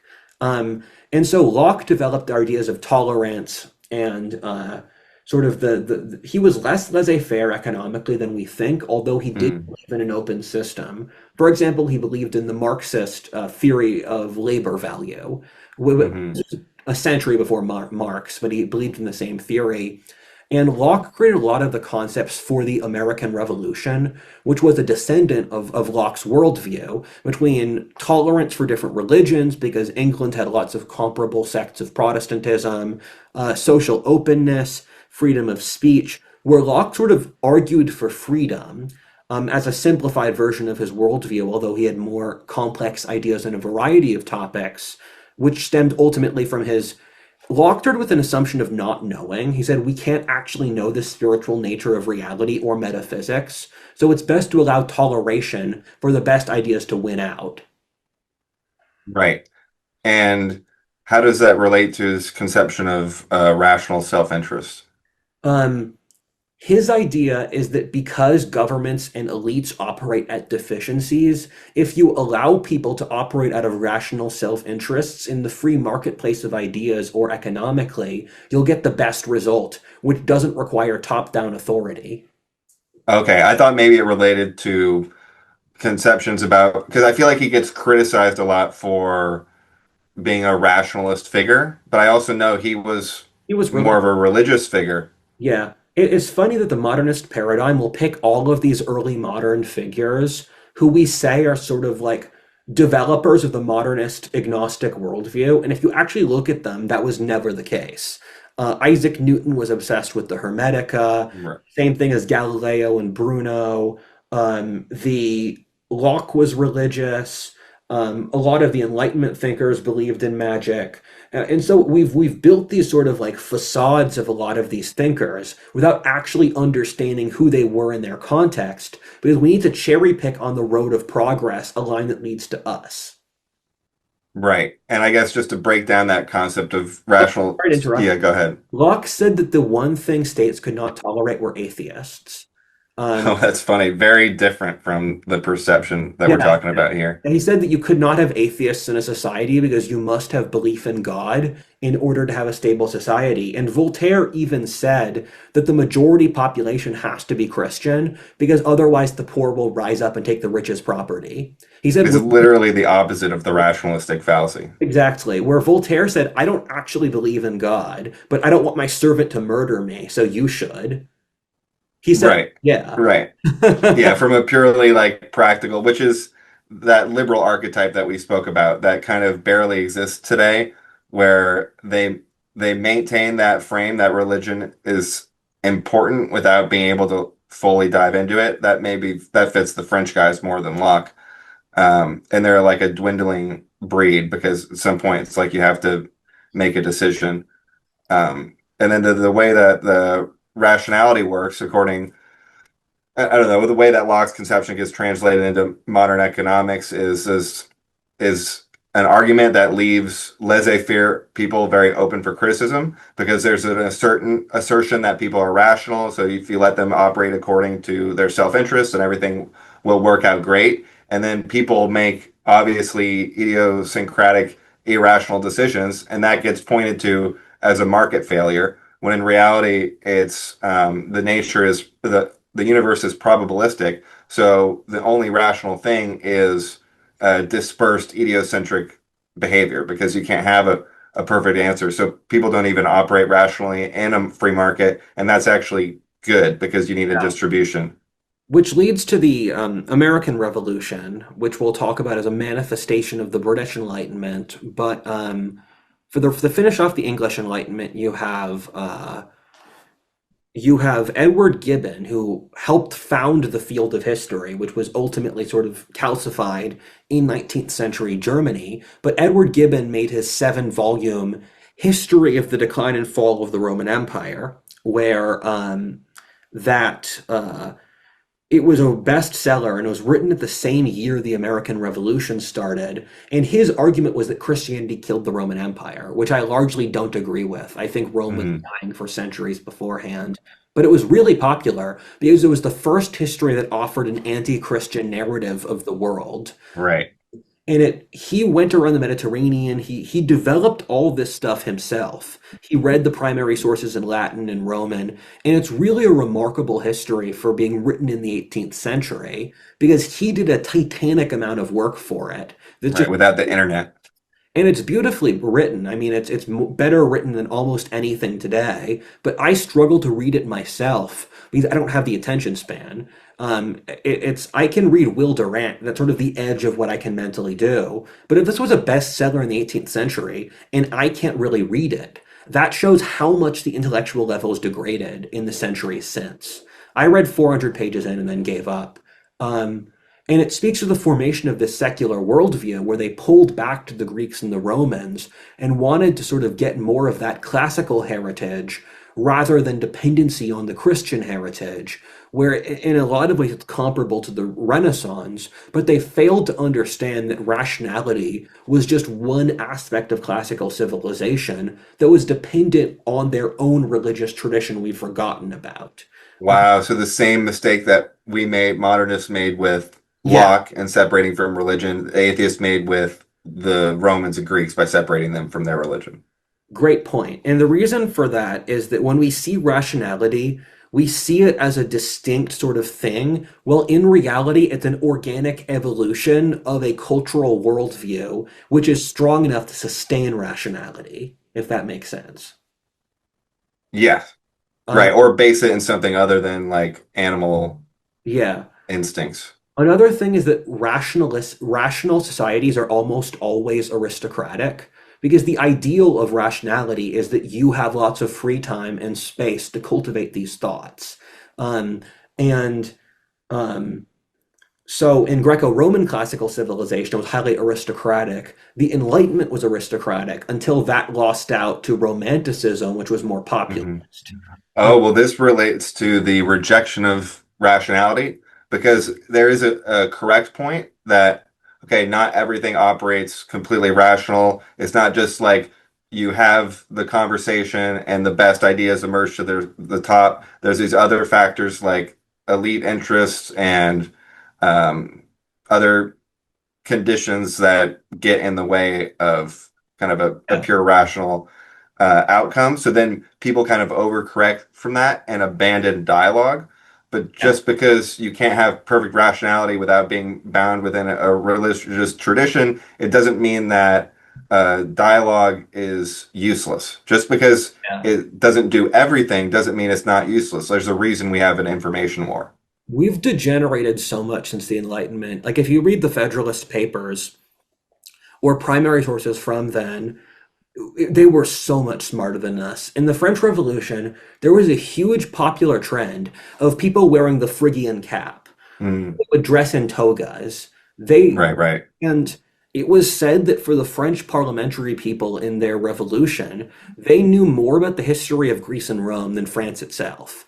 And if they can have popular cultural trends about Phrygians, who are an Anatolian people at the same time as Greece, they were very literate. They would see us as an idiocracy if they went to us today, where we can't even understand the concepts they were trying to broach, let alone integrate them. It's horrible. It's And like you say, we don't do a lot of history before the 1960s even. So how would we yeah, figure that out? welcome to the age of the last men. Enjoy your ride. It'll end soon. But so Finnish English Enlightenment. Ben Jonson was a huge figure where he wrote the first English encyclopedia. He was also a best-selling author, and he was known for being a snarky, libertine socialite figure. He was like a rock star too at this era. And I read a lot of 19th century English sources, and the way they treat Ben Jonson is the way we would treat like the Beatles. Early boomers would Mhm. treat the Beatles. It's just so self-evident that he's an incredibly important figure, and he was a Renaissance man who dabbled in a variety of topics.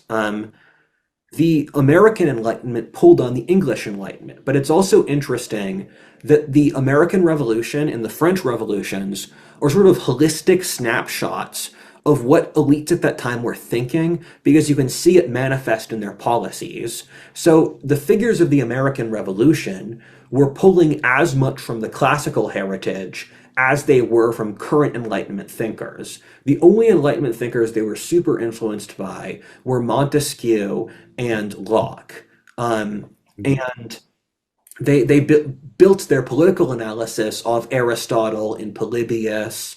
Um, when you wonder why there was such a huge social shift from the 19th to the 20th centuries, it's because you went from an elite who read the Bible and the classics to build their world Right.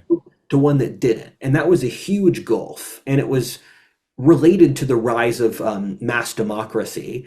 But with the American Revolution, you saw a series of distinct sub elites who combined the aristocratic refinement with the ruggedness of the frontier. And Mm. had Ben Franklin, I heard so much of growing up in Philly, who was a Renaissance man who he was a philosopher. He ran a variety of successful businesses, including a press company. He was a socialite, an investor. He was one of the great leaders of Pennsylvania. You had John Adams, who was from Boston, and he was a lawyer and a philosopher. You had the great Virginians like Thomas Jefferson or George Washington or James Madison, who in their slave plantations would cultivate like the Greco-Roman elites and build these highly complex philosophies. And you can look at the founding fathers as a microcosm of the profound intellectual diversity of this era, between John Adams and Alexander Hamilton, who wanted strong elite controls, to Thomas Jefferson, who wanted radical decentralization in support of the Mhm. French Revolution, Ben Franklin, who was more of a realist, like Pennsylvania, balancing the North and the South, New England and the South. And so when you look at the American Revolution, this is one of the best manifestations of the Enlightenment, and it's why America did so well. Because unlike the French Revolution, it integrated the ancient and modern ideas into Mhm. a new whole where they could balance the Enlightenment's intellectual creativity without going crazy. Right, or soft. And I think it was Ben Franklin who would go to Paris and wear a Yeah. coonskin cap, right? And just kind of uh, you could imagine him knowing that the effect this would have on the French and getting their admiration as like a noble savage slash Ubermensch who was combining all of these things. When if he went to Pennsylvania, people aren't going to think of him as a frontiersman in the way that the French would if he put on the hat. Exactly. Uh, so that's like Ben Franklin's classic character, knowing how to play for those archetypes, and it also makes the American Revolution just the coolest kids in school Yeah. because we're actually doing it on the ground in a real way, Yeah. and this contributes to this with the Thomas Jefferson and Hamilton thing, both like libertarian anarchists and not necessarily monarchists, but Hobbesian figures, they criticize the Constitution and they bond through their criticism of the Constitution, but they're doing it for entirely different reason. One side agrees with Hamilton, the other side prefers like, the Articles of Confederation. So these guys are agreeing on their disdain for the Constitution, but each of them would prefer the Constitution rather than Yeah. their opposing views, even though they're uniting on this. I'm not sure that contradiction has been like totally thought out by people. This era was the most intellectually advanced ever in Western history. And I will stand by that. And it's kind of obvious if you like read the Federalist Papers, because they're Hmm. cross-analyzing all of these hyper-complex theories. And the thing I find really admirable is the ability to look at an equation, see the negatives and the positives, and then still make the mature decision, knowing, Hmm. taking responsibility for all of the negatives. So the founders made the decision to create a republic, and they knew all of the negatives this would create from pulling from the Greco-Roman parallels, like socialism or equality and envy. And yet they did it anyway, and they Right. established these balances of authority so that it wouldn't be as bad as possible. Um, and when you look at this era of history, you're seeing very intellectually mature, intelligent people. And even over the course of the 19th century, that degraded due to the rise of mass democracy and mass society. Um, because you had these small cultivated Mm. pockets, and then over time that got watered down through the spread of the general population, where the peak of technological innovation was around 1870 by all the metrics we use. The peak of cultural refinement was like, I'd say, the American to French Revolution, where even like two generations after, Bull Finch's mythology, written in the 1840s, was a book for nouveau riche Americans to study the classics. And the author will just say, oh, people casually make references to Persephone or Prometheus in their daily Hmm. conversation. And I thought, I have a lot of smart friends. We don't make casual references to like Cadmus or Prometheus, where he'll just say, "Oh, we all know these stories, so I won't say them." Or they would just leave passages in Greek or French or Roman because they assumed educated people must know those languages. Right. Well, like we said, it was their memeplex, right? And so smart can correlate to less is more. If you're building a limited but quality data set, that model is going to produce often a better outcome than something that opens the floodgates. At the same time, we can't just artificially limit ourselves to the classics and just the Bible and tell kids don't read anything, Yeah. because there's lots of interesting new thinkers and statistical concepts and philosophical translations that need to be done to make them understandable through the lens that we're at. But it does show you the value of like limiting your memeplex. Yeah. Um, with So you have the American Revolution, and what you're seeing is a process of sort of natural biological decay. Um, and that happens to every society. And so the Enlightenment was the peak of that intellectual ability, and then it degraded over time. Um, and to jump to the final Enlightenment, you have the German Enlightenment, which Uh-oh. started out as a manifestation of the French Enlightenment that went east. And then, because the Germany's aristocracy was French, and then the general population was German culturally. So there was this pre-established disconnect and this resentment. And so the interests of these middle-class Germans who were nationalist, religious, craving of unity started to manifest in the German Enlightenment, which they saw as an opposition to French culture. And this only really kicked in with the Napoleonic Wars. The German Enlightenment was the transition to Romanticism, where you had earlier figures like Leibniz, but he was a 17th century figure. But Kant is the huge figure of the German Enlightenment because he was pushing back against the French. Um, he was pushing back against the French rationalist tradition, um, which was highly atheist and sort of socially corrosive, which the Germans didn't like. And Kant developed sort of brilliant concept that I don't think we've really squared, but is the argument goes that when you look at the archetypal principles of consciousness that ancient authors pull from, the way our neurology is wired means that these things do exist on some level, like chaos and order, where our minds do process chaos and order as real things. And because our minds are reflections of the outside world, that means they did exist in the outside world to impact themselves in our neurological structure. And that's very similar to a Jordan Peterson maps of meaning argument. Um, and what Kant did is that he caused a revolt against the French Enlightenment, which ultimately led to Romanticism. But in the process of rationalizing religion, he killed a lot of its creative essence. Where there's Giorgiani talks about how Kant went through a youth obsession with mysticism, which nearly destroyed his career, and then he went hard against mysticism, when he was studying Swedenborg's ideas. Um, and so he was trying to sort of write the spiritual concepts he had of like these absolute Platonic truths in philosophy, which is why Kant talks about these immortal sort of ideas, and you have to accept the immortal ideas into yourself, like why it's never okay to lie in his worldview, because he was trying to sort of autist the Platonic forms Mhm. to into sort of material reality. So he's widely considered the most important philosopher of the Enlightenment by philosophy circles.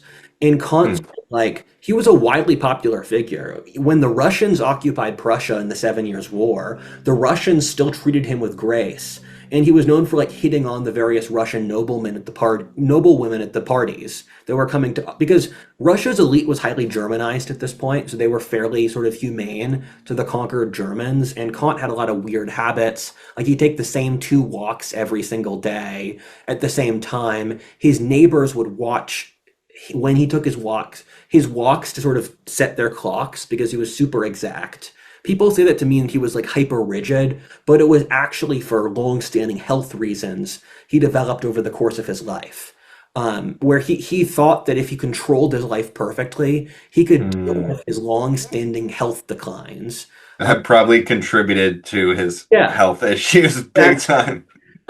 And so Kant was the culmination of the Enlightenment, where he was the rejection of the order that resulted in the French Revolution, but he also created the German Romantic tradition, where you start bleeding from one to the other in Germany, where when you look at figures like Goethe or Schilling or Herder, or this entire generation of early 19th century German philosophers who made the Romantic world. I forgot Marx, Hegel. They were taking the Enlightenment's logic, but they took Kant's idea of these archetypal phenomena. And so the German Enlightenment was like the least significant in the 18th century, but it created these seeds after or through the Napoleonic Wars for the greatest philosophic innovation in European history, with the integration of French Enlightenment rationality with these German archetypes, which, funnily enough, later in the 19th century, a lot of this philosophy was influenced by India, where they were pulling the French rationality through the Indian concept of archetypes with thinkers like Schopenhauer or Nietzsche or Hegel or all of those things. And I believe I could get this wrong, but the German Enlightenment was the Sturm und Nacht, or the storm and night, because they didn't like how clean and rational the French Enlightenment was, so they wanted to make it more dark and mystical. So basically, everything they were significant because every very Gothic, but everything that was under the French Enlightenment Yeah, sphere versus the English Enlightenment sphere, the French Enlightenment sphere basically eventually converted into German Enlightenment yeah. because the Germans were the ones who earlier on with having to deal with not liking the French Enlightenment and having to modify it within its own paradigm And this because their elite adopted it. I don't like this framework because for a variety of reasons, but the French Enlightenment led to socialism in the French Revolution pretty directly. The British Enlightenment led to the Anglo-Saxon liberal tradition, and the German Enlightenment sort of crashed out into Nazism, where Nazism is the failed crash out, sort of stupid version of Germany's trajectory. Hmm. Germany had so much higher philosophy that better things than the Nazis could have come from it. It's just the timeline we're in. And with the rise of the Napoleonic Wars and the French Revolution, created by that, you saw the development of Romantic philosophy, which was a rejection of the Enlightenment, but also dependent upon it. Because you look at the French Revolution, it's this clear disjoint between philosophers and political ideologues saying they're rational, carrying out the most insanely irrational things ever. And people noticed that, where they're like, wait, Hmm. these animal passions actually control human nature, which you can see in the horrifying violence of the French Revolution. And the Enlightenment also created a real disconnect with our lived human experience, where Tolstoy, as an example of the sort of romantic tradition of the 19th century, rejecting the Enlightenment, the core philosophic theme of War and Peace is you see these enormous battles between the Russian commanders and Napoleon, like Borodino and Tolstoy, who I really do not like Tolstoy, one of my least favorite philosophers. Um, he was a narcissist and he let his family business fail and his marriage was a failure and he just said we should become like hippies. He Hmm. lived in a serf society claiming completely detached sort of lib communism, which takes a degree of denial that's quite powerful. But he said that these leaders don't actually control their armies, things just sort of happen. And the Enlightenment sort of focus on the rational mind created this huge backdrop of wait, the rational mind like 10% of human nature. There's this huge Hmm. unconscious chasm that's been opened by the French Revolution. As you can in Britain, you can see that with philosophers like Coleridge or Lord Byron. In France, Chateaubriand, Rousseau. And the tipping point was the French Revolution and the Napoleonic Wars. And partly the rise of the Industrial Revolution created this enormous disgust with with the sort of dehumanized growth of these sciences and technologies. So the 19th century did a really smart thing of balancing the exponential growth of their technology and science and bureaucracies with romantic subjectivism. And in the 20th century, that didn't happen, which is why the 20th century spiraled off the rails. Right, towards romantic subjectivism. And you mentioned the Nazis. I'm glad you brought it up because I don't like to bring it up every time with every example because it's so beat on. But I just wanted to make the basic point that the Germans were leading the French culturally around World War II and kind of output and their political philosophy because there was a growing national kind of socialist movement in France that ended up becoming the Vichy government. So it kind of parallels this transition from French Enlightenment to German Enlightenment that you were speaking about earlier. Um, that's correct. And So, not that France was going in a good direction. It's just that's where their Germany was leading him along yes, that path. socialism leads to decay, and you saw that trajectory go in place in France, where France had a lot of elements of socialism even in the 19th century. Gustave Le Bon in the 1880s said socialism was already throttling France and Latin Europe. Um, And Germany was the first to adopt public education, a lot of public education, healthcare spending, government welfare, a yeah. lot of stuff like that in the late 1800s. In Eastern Europe, the Enlightenment was driven off enlightened despots like Catherine the Great, who was ethnically German, who owned Russia, or Prussia, which was under the governance of Frederick II, who spoke French predominantly in his private life, who integrated Voltaire and these ideas into a predominantly serf-based society. Maria Theresa in Austria, another enlightened despot.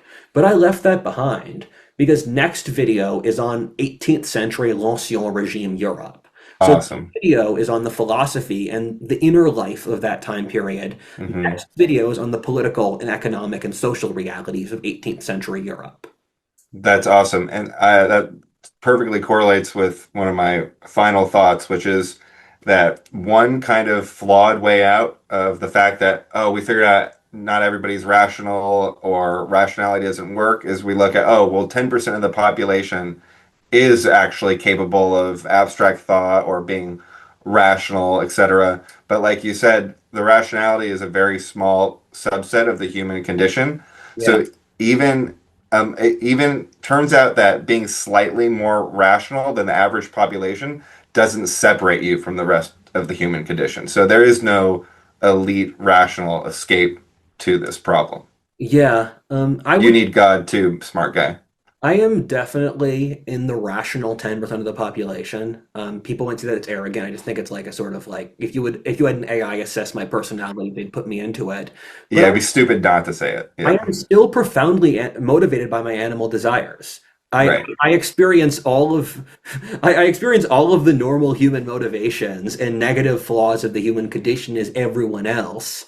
And when you deny that, you end up with profound social arrogance, which backfires because even if you're in the rational 10%, that's you just have a more sharpened toolkit. Hmm. Not that because intelligence is the ability to intelligence is the skill level with which you realize your goals. Um, then Yeah, it's just trying to figure stuff out. character is how you relate to your environment. When you face an issue, character is how you react to it. Intelligence is the skill level through which you react. Um, and I also don't believe in valorizing intelligence or IQ. I think the mind by itself gets trapped in addictions to power, and you Hmm. can't sort of build mythic worldviews or conceptions of the human condition purely around rationality, because when all's said and done, it's just a toolkit.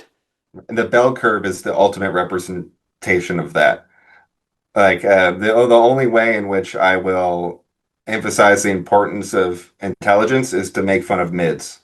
But in Exactly. terms of the higher and lower ends, it doesn't really matter. Modernity creates an overproduction of mids due to how our educational system works to produce managerial bureaucrats.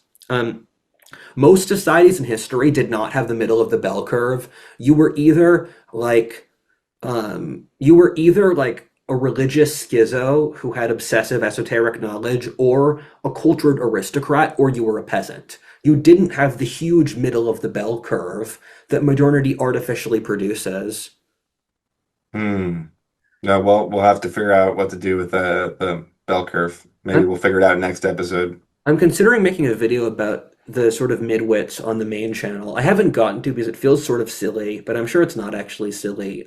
Next I video. almost don't want to have all the midwits figure out their midwits because it seems like it's just too much to deal with because they're so happy. So, I don't care. I mean, I think people are sort of like weak, and so if you they have people have to actually know the truth, and you can't hide them behind pleasant fictions forever.